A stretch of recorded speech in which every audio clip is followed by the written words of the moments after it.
Hello and welcome to another edition of WTF Just Happened Today, your essential guide to making the news make sense. It's Thursday, January 15th, 2026, and I'm Matt Kieser.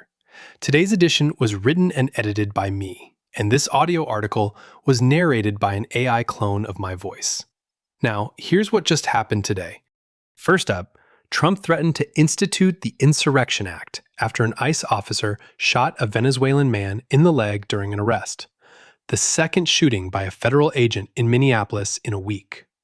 The Department of Homeland Security said the man resisted arrest and violently assaulted the officer, but that claim wasn't independently verified and was disputed by state and local officials.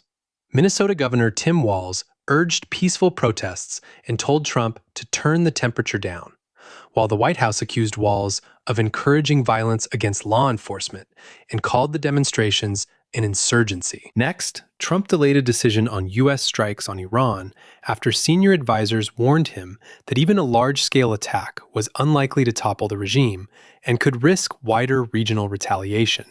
U.S. allies in the region, including Israel, Turkey, Qatar, Saudi Arabia, and Oman, also warned Trump against a strike.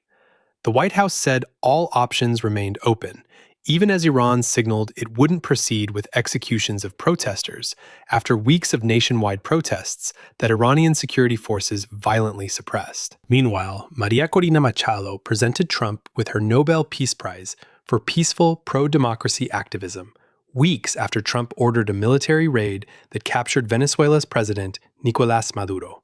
It wasn't clear whether Trump accepted it, and the Norwegian Nobel Institute reiterated the prize can't be revoked, shared, or transferred. Separately, the Senate blocked a war powers resolution that would have required congressional approval for future U.S. military action related to Venezuela, with J.D. Vance breaking a 50-50 tie. In other news, several NATO allies began deploying small numbers of troops to Greenland after U.S. talks ended in what was described as a fundamental disagreement over Greenland's future.